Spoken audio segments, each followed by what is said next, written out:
Bismillahirrahmanirrahim. Assalamualaikum warahmatullahi wabarakatuh. Alhamdulillahi rabbil alamin. Nahmaduhu wa nasta'inuhu wa nastaghfiruh.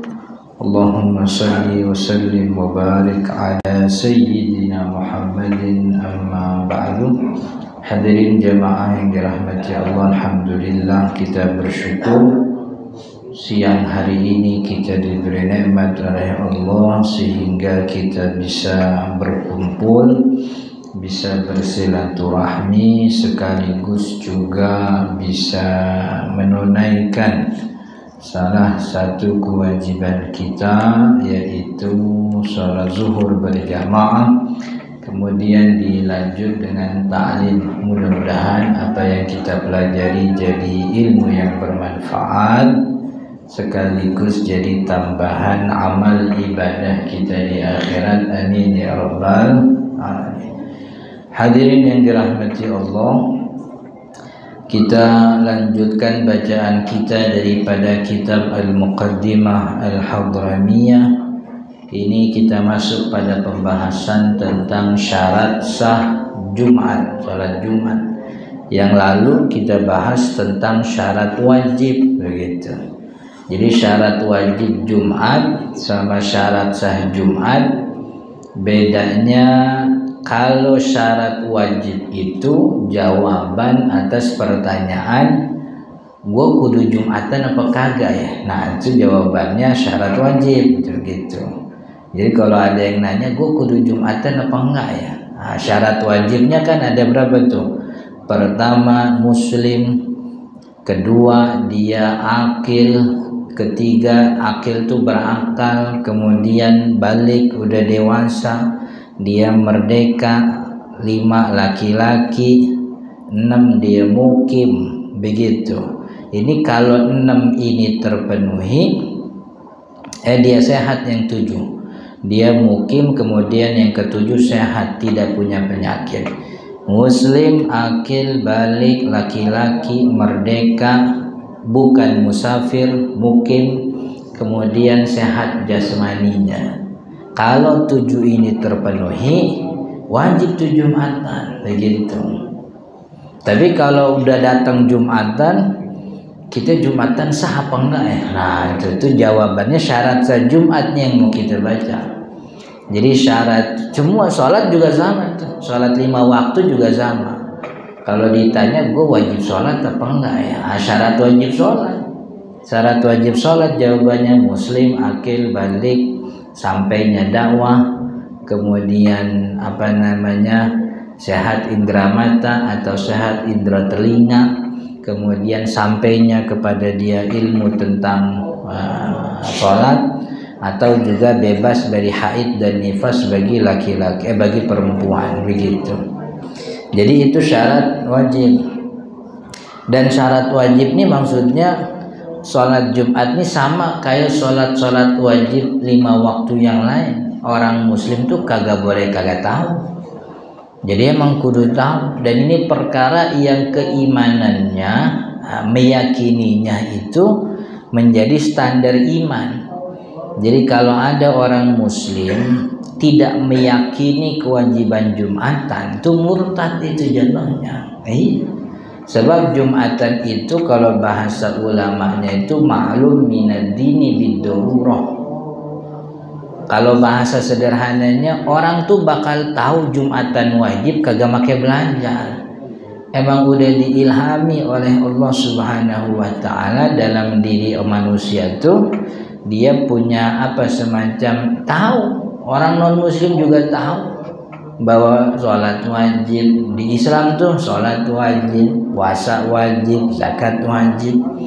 Maka sesuatu yang untuk mengetahuinya tanpa harus proses belajar tuh bisa diketahui, itu namanya ma'lum minad dini bid-darurah. Nah orang yang mengingkari kewajiban sholat apalagi Jumatan, murtad itu, jatuhnya murtad.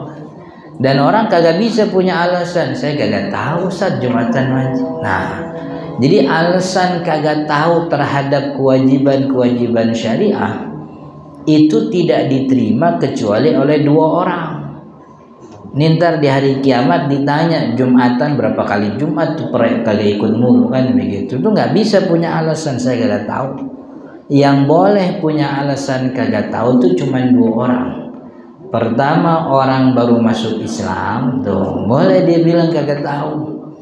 Jadi Jumatan dia ngayap ke Indomaret gitu. Mana pakai peci lah, pakai peci, pakai kain gitu. Mukanya emang rada ini apa namanya orang baru masuk Islam begitu, rada polos. Mas kagak Jumatan apaan tuh? Sholat Zuhur gitu. Oh iya ntar di kos kata dia begitu. Nggak, Jumatan mah rame-rame jamaah. Loh, emang harus? Nah, orang kayak gini bilang saya kagak tahu, diterima sebab baru masuk Islam. Semua juga begitu. Puasa, zakat, haji. Orang baru masuk Islam, datang musim haji, padahal mampu tuh dia tuh. Kan syarat wajib haji orangnya mampu, punya bekal sama kendaraan. Bekal pulang pergi punya, duitnya ada, kendaraannya ada. Tapi dia kagak nyetor begitu, nggak nyetor hajinya. Dia bilang saya kagak tahu kalau haji wajib. Kagak dosa, nggak apa-apa, sebab baru masuk Islam. Jadi pokoknya seluruh kewajiban agama kita nih, apalagi yang masuk dalam kategori rukun Islam, sholat, puasa, zakat, haji, termasuk di dalamnya zikir, menghindari perzinahan, kemudian macam-macam. Orang dibolehkan kagak tahu itu cuma 2. Pertama, orang baru masuk Islam. Yang kedua adalah orang yang tinggalnya jauh dari pusat informasi. Ya, ke bahasa kita lahirnya si Islam, mak bapaknya Muslim, tinggalnya jauh di mana ya? Di di pojokan Brazil kali dia tinggal gitu. Kan nyari ustadz susah tuh. Ya kan kalau Zimbabwe kan ada masjid, ada ustadz ada begitu. Kalau di pojokan Brazil kan nyari masjid susah ya, begitu. Masjid kagak ada, ustadz kagak ada yang lewat begitu. Nah itu boleh bilang kagak tahu. Satu waktu dia datang ke Indonesia, pulang kampung, orang-orang pada sholat, dia kagak sholat. Lu kok nggak sholat? Emang harus ya gitu. Dia boleh bilang, wah saya kagak tahu. Datang ke Indonesia, bawa minuman khamar misalnya. Dia bilang, saya gak tahu kalau mabuk-mabukan haram begitu. Saya kira mabuk-mabukan haram Bang Haji Roma Irama doang yang haram gitu. Lagunya kan ada gitu. Rupanya Islam juga ngarami. Dia boleh gak tahu. Jadi syariat kita menerima uzur tidak tahu itu hanya 2 orang. Orang baru masuk Islam sama orang yang tinggalnya jauh dari pusat informasi. Nah, selain 2 orang ini kagak diterima. Gitu. Ada orang kagak puasa. Saya kagak tahu kalau puasa wajib. Gitu. Sampai baru masuk Islam, Mas. Saya sih dari lahir Islam. Tinggal di mana tuh? Di belakang Indomaret. Itu ada musola kiri kanan banyak, masjid ada, ustadz timbang lewat 500 meter dan ustadz ada, begitu. Jadi nggak diterima tuh alasan tidak tahu bagi orang Muslim terhadap kewajiban agama begitu. Jadi nggak bisa zaman sekarang Ustadz nih orang udah pada sibuk sama dunianya masing-masing, bergaulan susah, sosialnya udah susah. Itu malaikat bilang tuh DL namanya dari talo itu. Orang tinggal buka pintu masuk masjid tanya ustaz. Allah ngasih mulut buat nanya, Allah ngasih pikiran buat mikir, begitu. Masa iya gue orang Islam kagak ngapa-ngapain seharian ini? Tanda keislaman gue apa ya? Kan kudu mikir begitu. Jadi maka itu kewajiban agama yang seperti ini nih mewajibkan kita untuk belajar ilmu agama. Jadi ada hal-hal yang memang ilmu agama itu kita semua hukumnya fardu ain, wajib belajar, kagak boleh kagak, nggak boleh nggak tahu. Sebab nanti di kuburan kita kalau kagak tahu, yang salah bukan ustadznya, yang salah kita sendiri gitu. Di kuburan apalagi di akhirat orang nggak punya alasan. Lah, ustadz saya kagak ngasih tahu gitu. Ustaz saya nggak ngasih tahu, kenal Ustaz juga kagak dia. Padahal Ustaz banyak, cuman nggak pernah ngobrol. Sama majelis taklim jauh, musolah kagak pernah masuk. Sama Ustaz gendek, ya susah udah gitu. Kagak kita kagak. Makanya ulama itu setiap dalam masalah tuh dijelasin.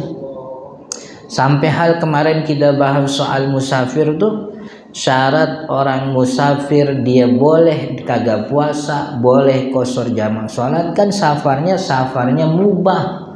Kalau safarnya maksiat kagak boleh gitu. Itu kan informasinya rada sia-sia sebenarnya. Sebab orang kalau punya tujuan maksiat kagak bakal mikirin sholat juga begitu, nggak bakal mikir puasa. Enggak, ulama tuh mau gugurin kewajiban dia sebagai ulama. Dia punya kewajiban tuh, saya kasih tahu tuh. Gimana ngasih tahunya tuh? Saya punya buku, saya tulis di buku. Saya punya media sosial, saya posting di media sosial, begitu.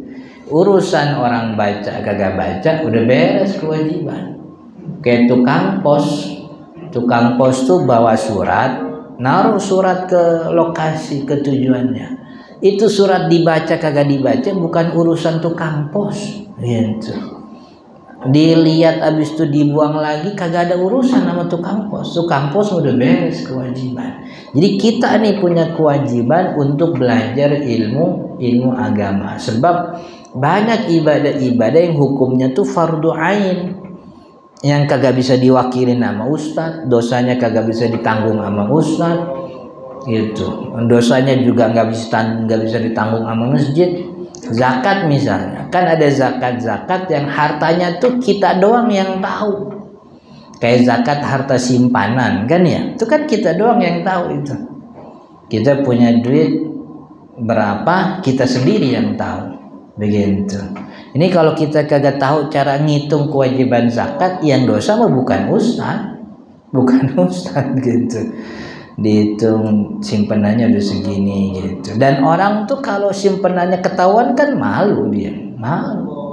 Makanya belajar sendiri nih, zakat nih wajibnya kapan ya, harta apa aja ya. Saya punya dagangan, ada dagang perabotan, ada dagangan elektronik, ada dagangan baju. Ini kena wajib zakat apa enggak? Nih wajib zakatnya berapa? Terus syarat dan sebabnya apa? Begitu, belajar itu. Kagak usah jadi ustadz, nggak usah pinter-pinter, yang penting tahu aja ini kewajiban, begitu. Pokoknya kalau nilai dagangan sekian, nilai simpanan sekian, udah tuh kena wajib zakat tahun depannya, begitu. Jadi ini nggak boleh orang Islam punya alasan kagak tahu. Jadi yang boleh diterima kagak tahunya itu cuma dua orang. Orang baru masuk Islam sama orang yang tinggal jauh dari pusat informasi, begitu. Nah tadi Jumatan tuh yang kemarin, yang siapa yang wajib Jumatan? Muslim, akil, balik, merdeka, laki-laki, orang mukim bukan musafir, bila maradin tanpa penyakit, artinya orang sehat. Maka kalau terpenuhi 7 syarat tadi wajib tuh Jumatan. Lalu bagaimana biar Jumatannya sah? Syaratul awwalu, syarat Jumatannya sah waktu zuhri, dikerjakan di waktu zuhur. Jadi sebenarnya Jumatan nggak mesti teng waktu zuhur, pokoknya sepanjang waktu zuhur tuh orang boleh mengerjakan Jumatan. Jadi artinya misalnya satu kampung sepakat nih, kita sepakat satu kampung sholat zuhurnya nanti jam 1:30 aja kita mulai gitu. Sebab pagi banyak urusan nih, kita satu kampung sepakat ya nggak apa-apa begitu. Yang penting waktunya waktu zuhur. Kalau ditanya afdal, ya afdalnya mah awal waktu. Semua juga yang afdal mah awal waktu. Cuman apa boleh kalau kemudian orang itu mengundur sholat Jumatnya sampai mungkin setengah waktu zuhur? Boleh. Sebab syarat salat Jumat itu bukan awal waktu zuhur. Syarat salat Jumat itu adalah waktu zuhur, begitu. Dan ini dalam mazhab Imam Syafi'i aja ya.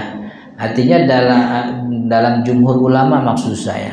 Dalam pandangan yang berbeda, ada Imam Ahmad bin Hambal bilang waktu Jumatan tuh mulainya waktu duha. Jadi waktu duha sampai waktu asar.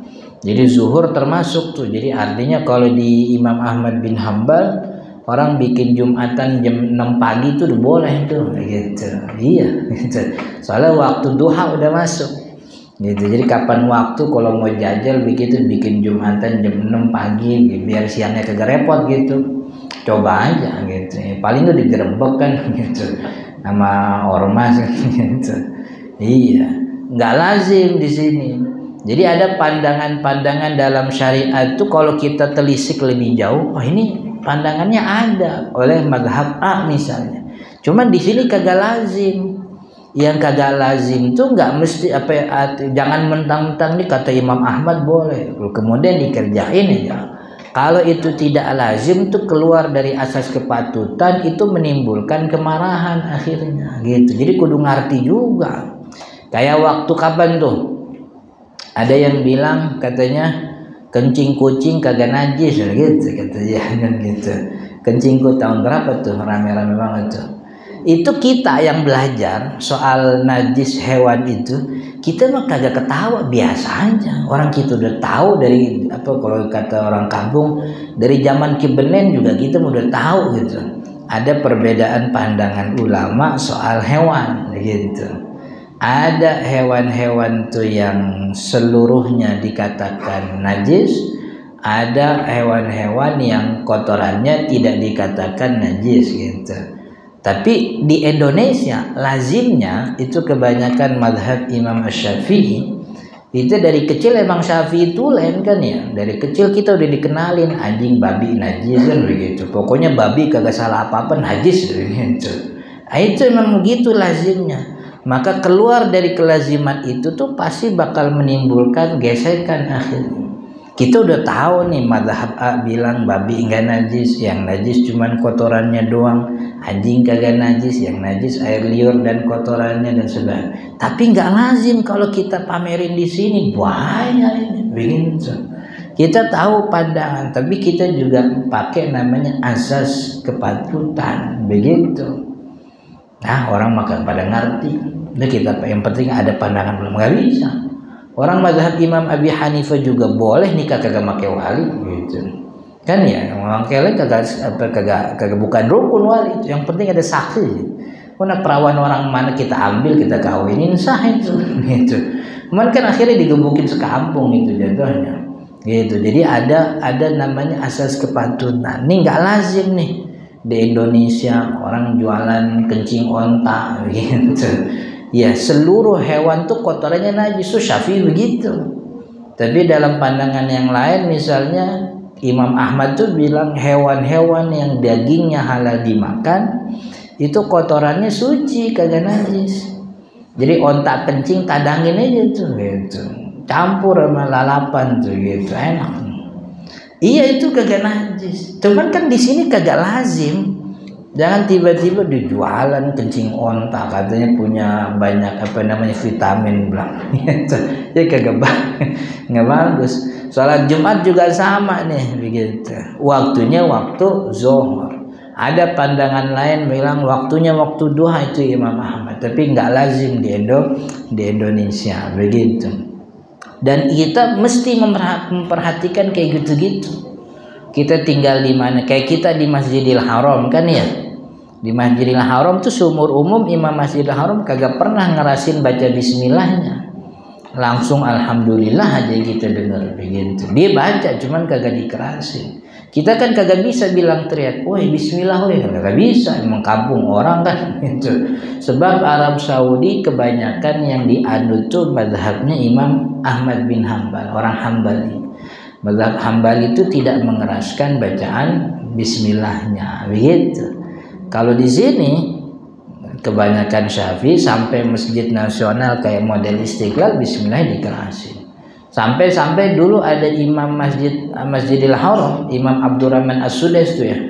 Tahun 2014 zaman Menteri Lukman Hakim Saifuddin, beliau diundang ke Indonesia pas waktu itu hari Jumat jadi imam Masjidil Haram tuh Imam Abdurrahman As-Sudais.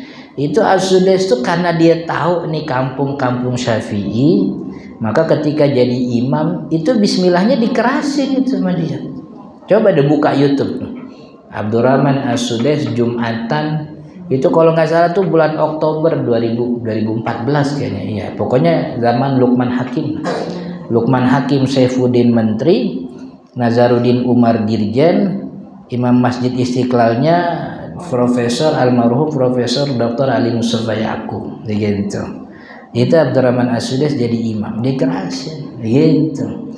Jadi kalau dia langsung begitu aja, enggak, gua kagak kerasin bismillah, gua kan hambali. Enggak sopan itu di kampung orang. Dia ngerti bagaimana cara beradab. Nih gua di kampung orang Syafi'i, biar gua imam Masjidil Haram, kalau gua kagak kerasin bismillah kagak enak kan begitu. Bisa-bisa kalau Menteri Agama marah, gue kagak dibeliin tiket pulang, bahaya kan begitu. Ngendon di Indonesia kagak pulang-pulang gitu. Tapi karena dia tahu beradab, kita nih ada gitu. Kita nih ada di kampung yang punya kebiasaan begini, ikutin. Selama kebiasaannya bukan maksiat, jangan diomelin gitu. Kita tinggal di kampung yang biasa nih. Orang-orang kalau jenazahnya ada disemayamin dulu sambil nunggu keluarga, orang-orang datang kiri kanan pada baca Quran. Kita mungkin belajarnya baca Quran di samping jenazah kagak boleh. Itu urusan ente, nggak apa-apa ente belajar kemana terserah. Cuman ini bukan maksiat. Jadi di kampung orang jangan bilang nih bid'ah nih kagak boleh. Lah ente salah itu. Karena ini kebiasaan yang bukan maksiat. Kecuali yang maksiat boleh tegur. Jenazah di dalam, di luar orang nyelayat pada nongkrong doang ngerokok ketawa ketiwi. Nah itu yang diomelin tuh, begitu. Ada jenazah di dalam bukannya doain dia malah nongkrong ketawa ketiwi. Ada yang sambil nungguin baskom doang, begitu. Orang lewat masukin duit, gitu. Itu yang diomelin tuh, gitu. Orang baca Quran makin dibikinin artikel. Baca Quran samping jenazah bid'ah, disebar dengan bangganya dia nyebarin. Itu bukan malah nyebarin dakwah, akhirnya malah bikin gesekan gitu. Selama kebiasaan di masyarakat itu bukan maksiat, jangan diomelin gitu. Itu yang pertama soal syarat sah Jumat, waktu zuhur. Yang kedua syarat sah Jumatan antuqama fi khittati baladin aw qaryatin. Dia itu Jumatan itu didirikan di tengah-tengah masyarakat. Maksudnya di tengah pemukiman, tempat yang kiri kanannya orang pada tinggal. Jadi jangan Jumatan, kata Imam Syafi'i, tidak ada Jumatan di tengah hutan begitu. Atau di tengah lautan, karena lautan bukan tempat di mana orang mukim. Lautan bukan pemukiman, padang pasir bukan pemukiman. Maka ketika dia itu berada di padang pasir pas hari Jumat, kagak usah repot-repot dia ngumpulin orang buat Jumatan. Karena Jumatan mesti didirikan di tengah pemukiman. Salah satu hikmahnya ya karena memang ini sebagai syiar. Dan syiar itu tidak terjadi kalau kita bikin di tengah laut, gitu. Di tengah laut. Walaupun ini mazhab Syafi'i doang yang punya begini. Jadi di tengah pemukiman begitu. Jadi bukan di, artinya kalau kita nih kan ada tuh orang-orang yang tinggal di mana outsource tuh yang tambang minyak di tengah laut tuh. Nah, itu kan orang di anjungan itu berbulan-bulan tuh. Ganti-gantian shift gitu. Itu sebahagian daripada saudara-saudara kita bikin Jumatan. Tapi ada juga yang nggak bikin Jumatan dengan alasan seperti itu. Kalau Syafi'i nggak perlu Jumatan karena memang bukan pemukiman. Tapi kalau dalam mazhab lain yang penting hari Jumat orangnya ada, Jumatan dah begitu. Itu syarat yang kedua. Antuqama fi khittati baladin aw qaryatin. Sebab Nabi SAW tuh kagak pernah diriwayatkan Jumatan di perjalanan tuh kagak. Maksudnya nggak lagi jalan nih musafir pas datang hari Jumat Nabi Muhammad suruh Jumatan kagak. Jumatan selalu dilakukan di dalam pemukiman, di tempat yang orang biasa tinggal, kiri kanan ada warga masyarakat dan seterusnya. Asartu syalis, yang syarat ketiga, alla yasbiquha wa la yuqarinuha jum'atun fi tilkal baladi awil qaryah. Tidak didahului jumatan lain dalam satu kampung illa li usril ijtima, kecuali kalau susah dikumpulin dalam satu tempat. Jadi maksudnya satu kampung tuh mesti satu Jumat, itu syarat Syafi'i. Dan itu juga yang difatwakan oleh Imam Asy-Syafi'i. Cuman kalau sulit untuk dikumpulkan, kayak kita nih, Jumatan dibikin satu, kita kumpulin semuanya. Hilang jalanan tuh, ketutupan orang semua kan gitu. Akhirnya banyak orang-orang yang kagak wajib Jumat terhalangi hak dan kebutuhannya. Habis kita nurutin kalau Jumatan tuh satu kampung kan. Ini kalau satu kampung kita kumpulin semua, dibikin satu Jumat begitu. Kagak ada jalanan akhirnya begitu. Maka dipisah-pisah boleh. Dulu Imam Syafi'i di Mesir begitu. Ketika beliau ke Baghdad, Imam Syafi'i kan ada punya qaul jadid sama qaul qadim ya. Qaul jadid itu fatwa barunya ketika beliau pindah ke Baghdad. Di Baghdad tuh kalau bahasa kita tuh Jakarta, ibu kota. Mesir tuh kampung. Jadi ketika ke Baghdad itu ibu kota, ibaratnya namanya ibu kota kan kerjaan macem-macem, orangnya macem-macem, etnis. Untuk mengumpulkan satu Jumatan tuh sulit. Maka di Baghdad tuh banyak Jumatan. Dan Imam Syafi'i ketika di Baghdad, beliau itu tidak ngomel-ngomel, maksudnya kagak boleh no Jumatan, enggak begitu. Jadi beliau membiarkan adanya Jumatan lebih dari satu pada satu kampung begitu. Tapi kalau satu kampung bisa dikumpulin, wajib dikumpulin gitu. Tapi kalau nggak bisa harus dipecah-pecah nggak apa-apa. Ada uzurnya. Alasannya kan sederhana. Sebab dulu hadirin yang dirahmati Allah, yang sholat jamaah itu bukan cuma di Nabawi, gitu. Bukan cuma di Nabawi. Di pinggir-pinggir Nabawi, kalau kita sekarang ke Masjid Nabawi itu kan ada langgar, ada suro di kiri kanannya. Kalau jangan bayangin Masjid Nabawi sekarang begitu ya. Masjid Nabawi zaman dulu kan cuma berapa meter tuh. Kalau kita datang ke dekat Raudhah, nah kira-kira segitu tuh Masjid Nabawi, kecil. Itu banyak sahabat-sahabat yang punya langgar, punya musola, sholat jamaah di situ. Tapi ketika Jumatan datang, itu kagak ada yang bikin Jumatan, semuanya ke Nabawi gitu. Jadi satu pun sahabat Nabi nggak ada. Biar mungkin dia di rumahnya tuh ustadz kiai, kalau Jumatan ke Nabawi semua. Makanya kata Sayyidah Aisyah, kalau hari Jumat datang, yantabuna di sholatil Jum'ah, orang tuh datang berbondong-bondong. Ada yang dari pagi buta udah jalan karena rumahnya jauh gitu. Makanya ketika hari Jumat pas hari Id ketemu tuh, hari Jumat, hari Id juga ketemu kan, Nabi Muhammad beres sholat Id bilang, bapak-bapak yang tempatnya jauh mau pulang-pulang silahkan, nggak usah balik lagi buat Jumatan, karena emang Jumatan kudu ke situ. Jadi nggak boleh misah-misah, dikumpulin di Nabawi gitu. Kata Nabi, bapak-bapak yang rumahnya jauh kalau mau pulang-pulang silahkan, nggak usah Jumatan, sholat zuhur aja. Fa inna nahnu mujammi'un. Tapi kalau saya di sini, saya Jumatan. Sebab kan Nabi Muhammad dekat begitu. Makanya dibedain tuh sama oleh Imam Syafi'i, orang yang tempat tinggalnya jauh, dia boleh kagak Jumatan. Sebab repot kalau sholat Id juga pulang, lalu dia balik lagi kan capeknya minta ampun begitu. Sebab orang datang Jumatan tuh dari pagi buta begitu. Maka daripada itu yang mau pulang-pulang gitu. Nah sekarang sulit.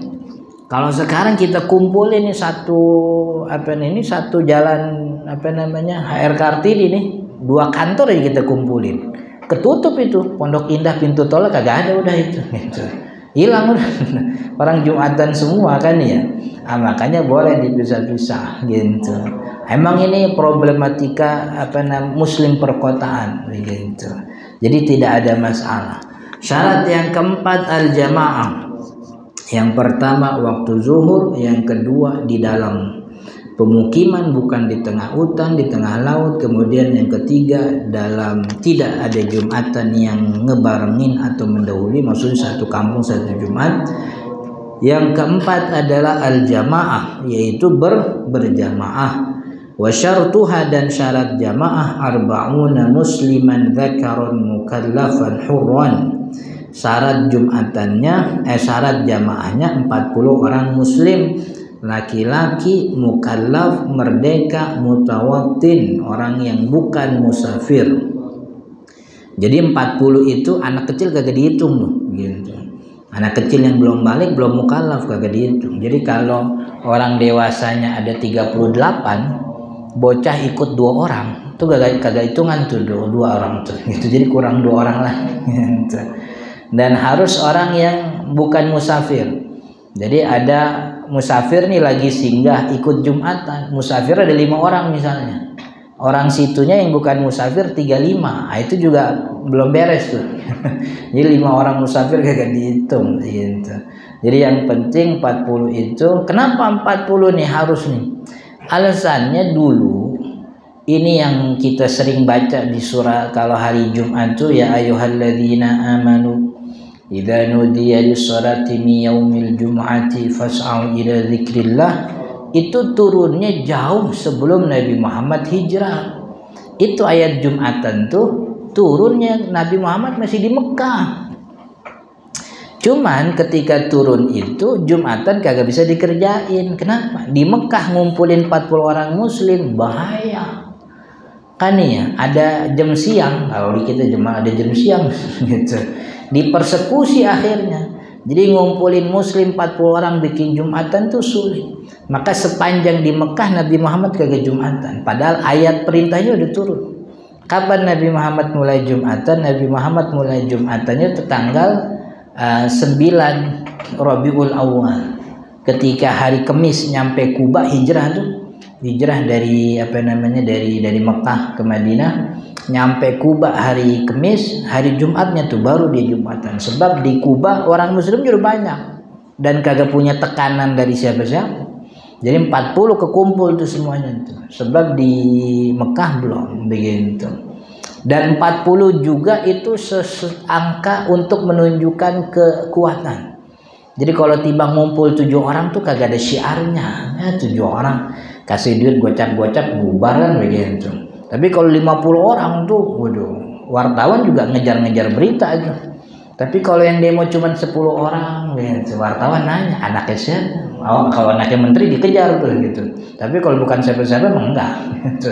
Jadi 40 orang tuh menunjukkan syiar kekuatan begitu. Tapi pada intinya bahwa dulu memang Nabi SAW belum melaksanakan sholat Jumat di Mekah. Salah satu sebabnya tidak tercapai angka 40 orang tersebut begitu. Kalau sekarang nggak ada alasan bisa nyampe 40. Syaratul khamis, syarat yang kelima adalah, jadi kita ulang. Syarat yang pertama adalah waktu zuhur, yang kedua syaratnya di dalam pemukiman bukan di tengah hutan, yang ketiga satu kampung satu Jumat kalau bisa, tapi kalau tidak bisa boleh dipecah. Yang keempat berjamaah 40 orang. Yang kelima khutbatani, 2 khutbah qabla sholat, sebelum sholat, 2 khutbah sebelum sholat.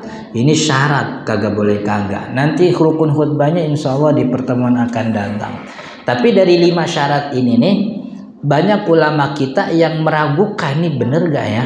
Maksudnya meragukan tuh, ini kita Jumatan di kampung kita doang, apa ada lagi Jumatan yang lain begitu. Itu kemudian 40 yang hadir ini 40 benar orang sini apa jangan ada musafir juga. Karena dikhawatirkan syarat-syarat tidak terpenuhi, maka muncul kemudian pandangan sebagai bentuk kehati-hatian. Selesai sholat Jumat, banyak ulama kita menulis di kitab-kitabnya disunnahkan sholat zuhur lagi. Sebab 5 syarat yang tadi ini dikhawatirkan tidak terpenuhi. Misalnya satu kampung satu Jumat begitu. Ini kan kita kalau kita kumpulin bisa aja ini. Begitu. Tapi di sana ada Jumatan. Kita khawatir Jumatan kita yang kedua. Kalau kedua kan jadi gagasan. Maka disebutkanlah di dalam banyak kitab Syafi'i, kalau ada syarat tadi tidak terpenuhinya karena uzur, sunnah sholat zuhur lagi.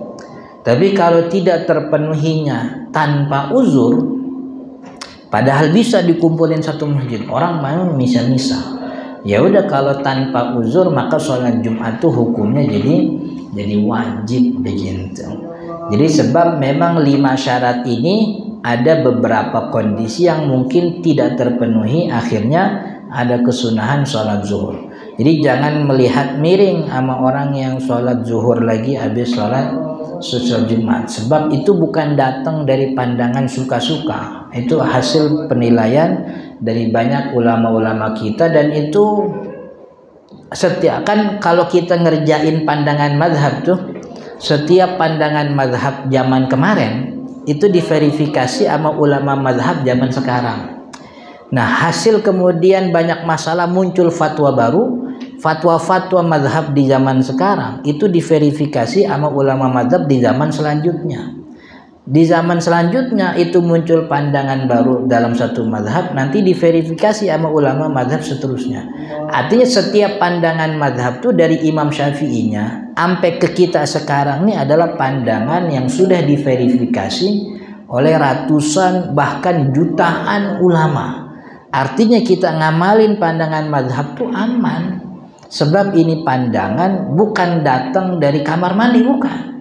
Ini pandangan daripada ulama kita, diperiksa lagi, diperiksa lagi, diperiksa lagi. Kan ya, gurunya ngeluarin fatwa, diperiksa muridnya terus.